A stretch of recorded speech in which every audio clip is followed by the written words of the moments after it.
campanha para a manutenção do nosso grupo. Participe acessando o nosso site.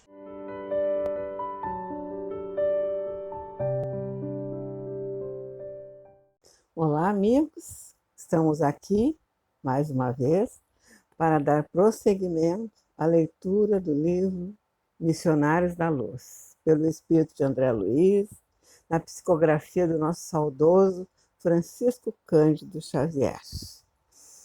Saúdo os trabalhadores, simpatizantes, amigos do Grupo Espírita Francisco Xavier, todos que vêm acompanhando os nossos trabalhos. Continue acessando, né? Agora, todas as manhãs continuam o Reflexões, acompanhe, né? E o nosso livrinho ainda, né? Quase no final.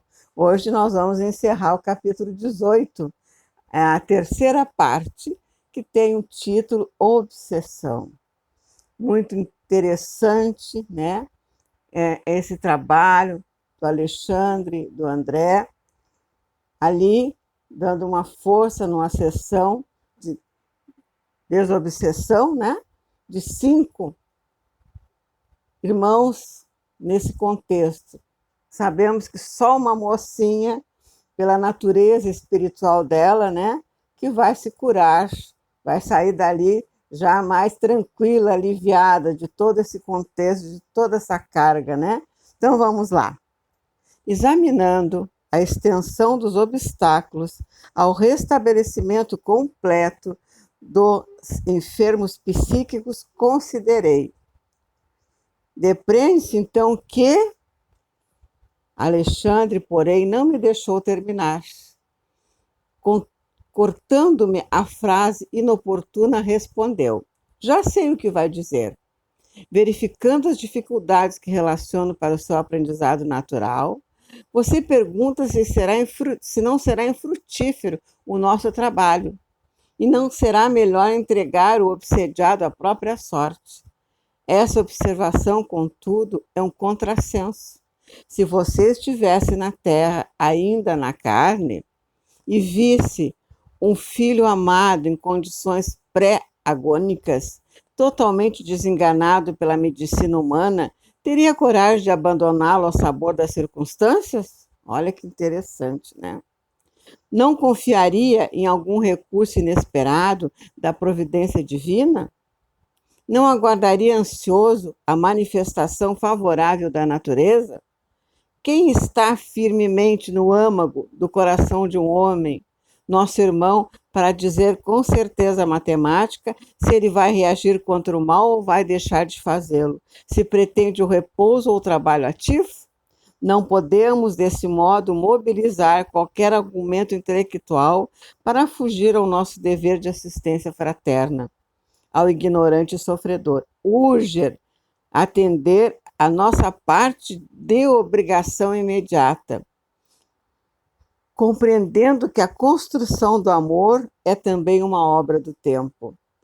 Nenhuma palavra, nenhum gesto ou pensamento no serviço do bem permanece perdido. Muito interessante essa colocação. A espiritualidade, por mais dificuldades que nós enfrentemos, né? Com assédio ou sem assédio, ela não nos abandona. Eles têm muita paciência conosco, né? Aqui está bem claro o que ele está falando. E esse exemplo, né, de um amado, um ser amado da gente, a gente faria tudo para salvar, né? Tudo, todos os recursos possíveis a gente iria em busca, né? E aqui é a mesma questão, porque eles nos amam, né, meus amados? A espiritualidade, a providência divina nos ama acima de qualquer coisa. Muito esclarecedor isso aqui. Vamos continuar. Compreendi a nobreza da observação e mantive-me em silêncio, porque o meu orientador voltasse a cooperar ativamente nos trabalhos em andamento, passei a examinar os doentes psíquicos.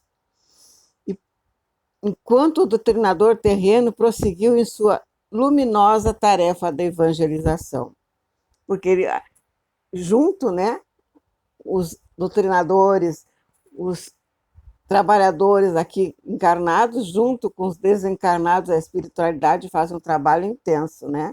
Na desobsessão também, né? Muito lindo.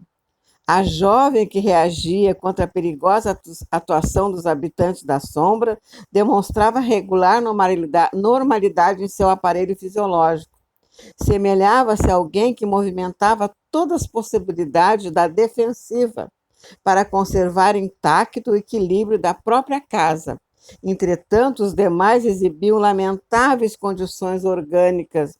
A desventurada possessa apresentava sérias perturbações, desde o cérebro até os nervos lombares e os sacros, demonstrando completa desorganização do centro de sensibilidade, além de lastimável relaxamento das fibras motoras. Tais desequilíbrios não se caracterizavam apenas no sistema nervoso, mas igualmente nas glândulas em geral e nos mais diversos órgãos. Nos demais obsediados, os fenômenos de degradação física não eram menores. 2 deles revelavam estranhas intoxicações no fígado e rins. Outro mostrava singular desequilíbrio do coração e pulmões, tendendo a insuficiência cardíaca em conúbio com a pré-tuberculose avançada. Veja que ponto chega, né? Uma questão dessa, quando o espírito está muito atingido, o corpo, né? Claro que o corpo grita, ele reflete tudo, aquelas condições, né? E depois tem uma coisa, nós temos cada um uma construção, né, meus amados? Depende da nossa construção, da nossa caminhada aqui, né? O que fizemos com o nosso corpo, porque a gente tem que cuidar do corpo e do espírito. Está lá no capítulo 17 do Evangelho, sede perfeitos, essa questão, se não me engano, é a 8, que fala cuidar do corpo e do espírito. E é necessário, não é só se preocupar com o corpo, fazer coisas em excessos, porque a gente vai destruindo e vai conquistando espiritualmente certas companhias, que depois tem muita dificuldade, como está aqui relatado, né? Nessas 3 partes desse capítulo 18, bem elucidativo. Vamos continuar. Enquanto examinava atento aqueles inquietantes quadros clínicos, o orientador encarnado da Assembleia, fazendo-se intérprete dos grandes benfeitores do nosso plano de ação, espalhava o amor cristão e a sabedoria evangélica a longos jorros, efetuando com extrema fidelidade ao Cristo a semeadura da caridade, da luz e do perdão. Maravilhoso o preparo desse orientador, né?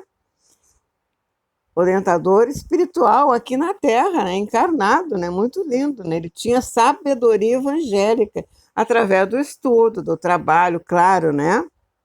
Vamos continuar. Desejando a minha elevação nas atividades construtivas, Alexandre aproximou-se de mim e observou: repare no serviço da fraternidade legítima. Não temos o milagre das transformações repentinas, nem a promoção imediata aos planos mais elevados dos que se demoram no campo inferior. A tarefa é de sementeira, de cuidado, persistência e vigilância.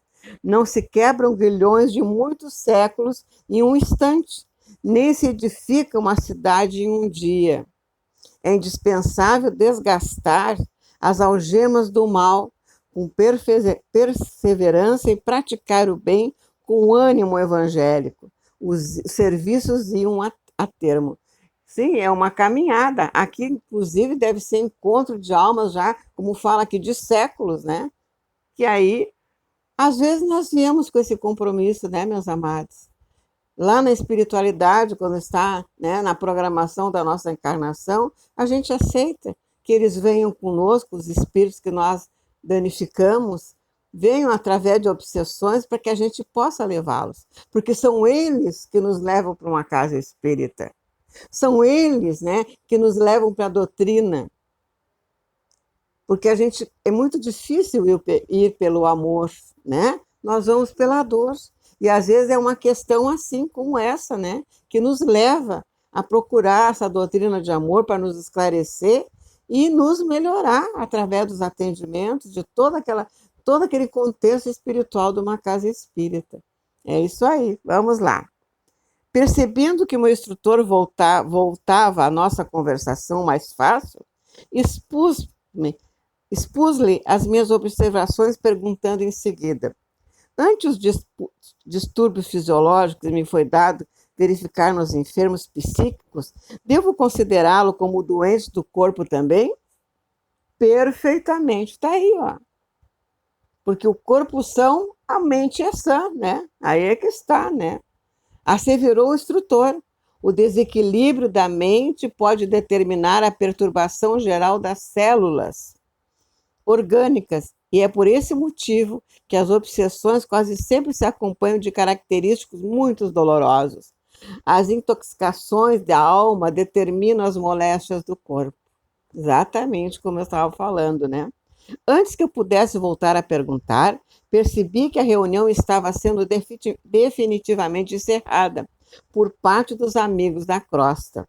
Interrompera-se a cadeia magnética defensiva. Notei surpreendido que a jovem, resoluta e firme na fé, alcançara melhoras consideráveis, enquanto os 3 outros enfermos, tão logo que se quebrou a corrente de vibração benéfica ali estabelecida, voltaram a atrair intensamente os verdugos invisíveis, a cuja influenciação se havia habituado, demonstrando escasso aproveitamento.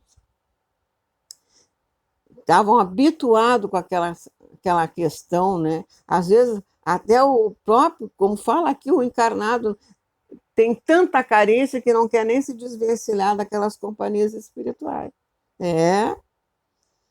Valendo-se da hora, acerquei-me de Alexandre para não perder as suas lições alusivas ao assunto e indaguei. Como atingir as conclusões finais do tratamento aos obsediados?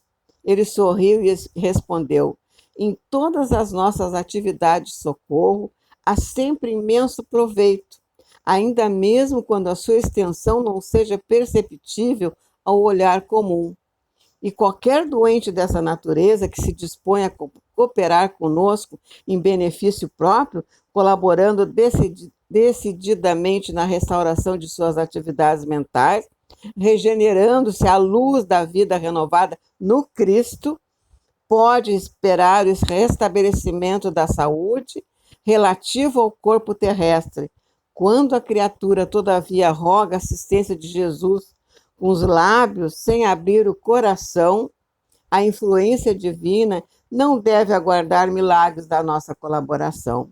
Podemos ajudar, socorrer, contribuir, esclarecer,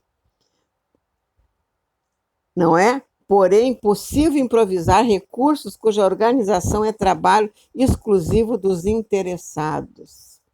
É tudo conosco, né? Se a gente quer a cura, a gente tem que fazer por onde, né? Penalizava-me, porém, o quadro clínico dos obsediados infelizes. Considerei sob forte impressão quão dolorosa a condição física de cada um. Sim, revidou o instrutor, o problema da responsabilidade não se circunscreve a palavras, é questão vital no caminho da vida. Preservando seus filhos contra os perigos do rebaixamento, criou Deus o aparelhamento das luzes religiosas, acordando as almas para a glorificação imortal.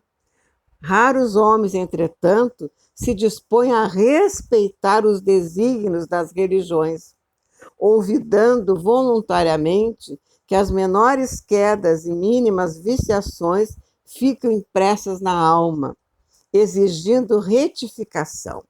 Você está observando aqui alguns pobres obsediados em processo positivo de tratamento, mas esquece que de inúmeras criaturas, ainda na carne, não obstante informadas pela religião quanto às necessidades do espírito, se deixam empolgar pelo apego viçoso ao campo das sensações de várias ordens, contraindo débitos, assumindo compromissos pesados e arrastando companheiro outros em suas aventuras menos dignas, forjando laços fortes para os dolorosos dramas de obsessão do futuro. Exatamente. A conquista é de cada um, né?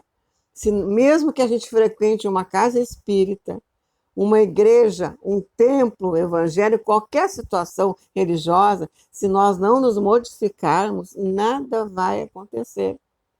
Nós vamos continuar com as mesmas problemáticas, com os mesmos costumes viciosos, como ele falou aqui.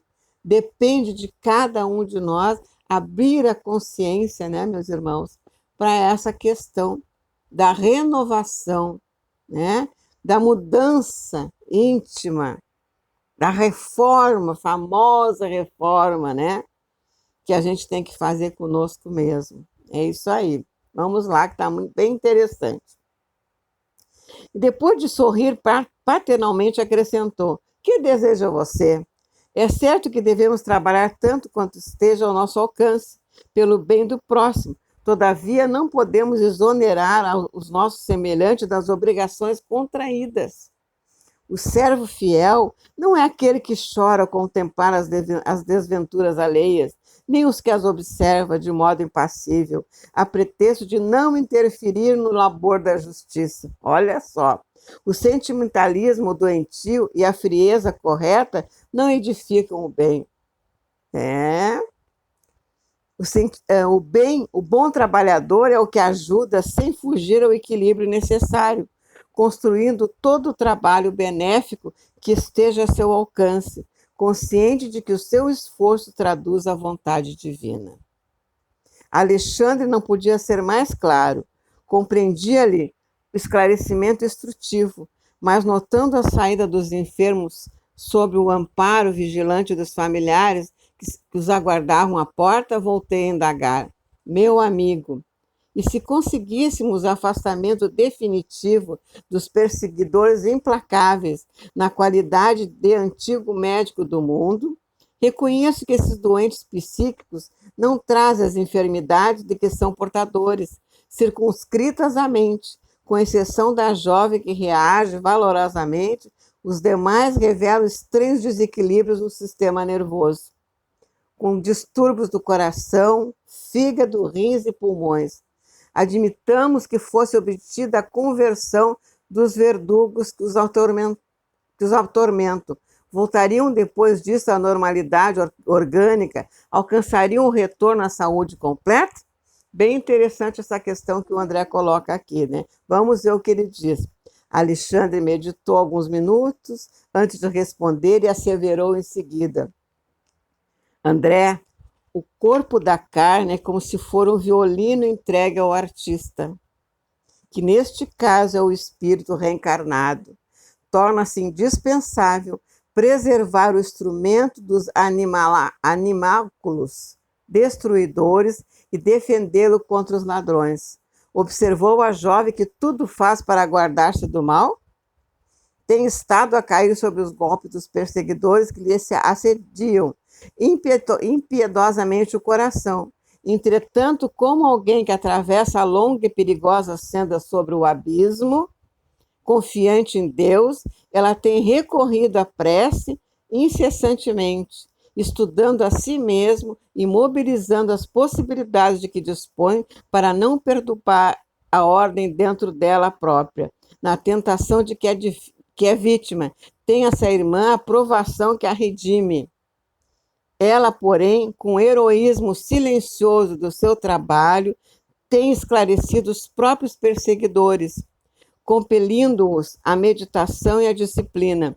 Segundo vê, essa lutadora sabe preservar o instrumento que lhe foi confiado. E convertida em doutrinadora dos verdugos pelo exemplo da resistência ao mal, transforma os inimigos, iluminando a si mesmo ante a colaboração dessa natureza. Temos o problema de cura altamente facilitado. Não se verificará, porém, o mesmo com aqueles que não se acautelam com a defesa do instrumento corporal. Entregue aos malfeitores o violino simbólico a que nos referimos. Podemos permanecer semidestruídos. Olha que interessante. e ainda que seja restituído ao legítimo possuidor, não pode atender ao trabalho de harmonia com a mesma exatidão de outro tempo. Um Stradivarius,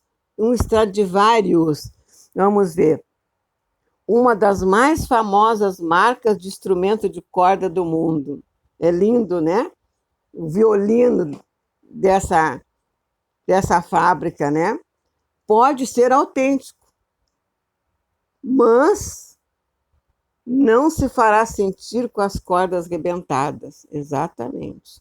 Se arrebentar as cordas de um violino, de um violão, não dá para tocar, né? É como nós, né? Muito interessante. Como vemos, os casos de obsessão apresentam complexidades naturais e na solução deles não podemos prescindir do concurso direto dos interessados. Compreendo, exclamei, e em virtude da pausa mais longa que o mentor imprimiu à conversação, obtemperei. Convenhamos, porém, que os perseguidores se convertam, que se afastem definitivamente do mau caminho. Depois de se viciar o organismo das vítimas durante longo tempo. Nesse caso, não terão eles o restabelecimento imediato? Não recuperarão o equilíbrio fisiológico integral? Com a bondade que lhe é peculiar, Alexandre respondeu. Já observei acontecimentos dessa ordem e quando se verificam, os antigos verdugos se transformam em amigos, ansiosos de reparar o mal praticado. Por vezes consegue, recebendo a ajuda dos planos superiores, a restauração da harmonia orgânica daqueles que lhe suportaram a desumana influência. No entanto, na maioria dos casos, as vítimas não mais restabelecem o equilíbrio do corpo. Sim, depois de estragar, né, um órgão, vai ser difícil, né, recuperar. Principalmente a saúde mental, né? Essa sim, então. E permanecem de saúde incompleta até o sepulcro? Perguntei fortemente impressionado. Sim, elucidou Alexandre tranquilamente. Observando-me, porém, o espanto enorme, o orientador acrescentou. Seu assombro pretende-se ainda a deficiente análise humana. O perseguidor, reconhecido como tal entre os companheiros encarnados, pode revelar modificações, mas talvez a suposta vítima não esteja convertida. Na obsessão, as dificuldades não são unilaterais. O eventual afastamento do perseguidor nem sempre significa a extinção da dívida. E em qualquer parte do universo, André, receberemos sempre de acordo com as nossas próprias obras. O assunto sugeriria grandes e belas interrogações, mas exigências outras requisitavam-nos mais além. Alexandre dispôs-se a partir, despedindo-se afetuoso dos cooperadores, e acompanhei-o em silêncio, meditando na grandeza das mínimas disposições da justiça divina. Maravilhoso! Encerramos o capítulo 18 com essa maravilha de esclarecimento. E tem uma coisa, né? Muitas vezes, de uma obsessão ferrenha, nos livramos daqueles que conseguiram se desligar de nós, os desencarnados, e contraímos outros. Depende da situação. Aqui ficou bem claro isso, né?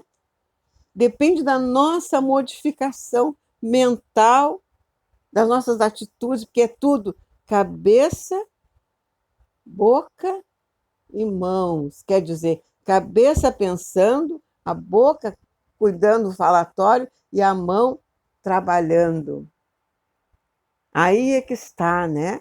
Porque se é para a gente querer ter um corpo são, a nossa mente tem que estar sadia, nos cuidando. E não foi em vão, né, meus amados, que Jesus disse, orai e vigiai. A vigilância é constante em nós, porque qualquer escorregão que a gente dê, já vamos abrir um campo, né, para adquirirmos uma companhia espiritual, às vezes indesejada, que vai levar muito tempo, né? para nos voltar, nos comportarmos normalmente. E como ele falou aqui, às vezes as entidades se redimem, né? E segue a sua vida. E a criaturinha aqui continua fazendo os mesmos erros. E aí adquire novas obsessões. Então nós temos que ter muito cuidado com a nossa mediunidade trabalhada, por exemplo, que está aberta, né? Aí o trabalho é maior em nós, o cuidado é maior. E assim encerramos esse capítulo de grande ensinamento. Agradeço a paciência de me ouvir, agradeço a companhia de vocês na leitura desse livro. Até a próxima. E que Deus continue nos amparando, nos dando essa força, né? E que possamos estar sempre conectados a Deus e a esse Mestre amado que nos mostra sempre, sempre o caminho a seguir. Que assim seja, meus amados. Um grande abraço. Campanha para a manutenção do nosso grupo. Participe acessando nosso site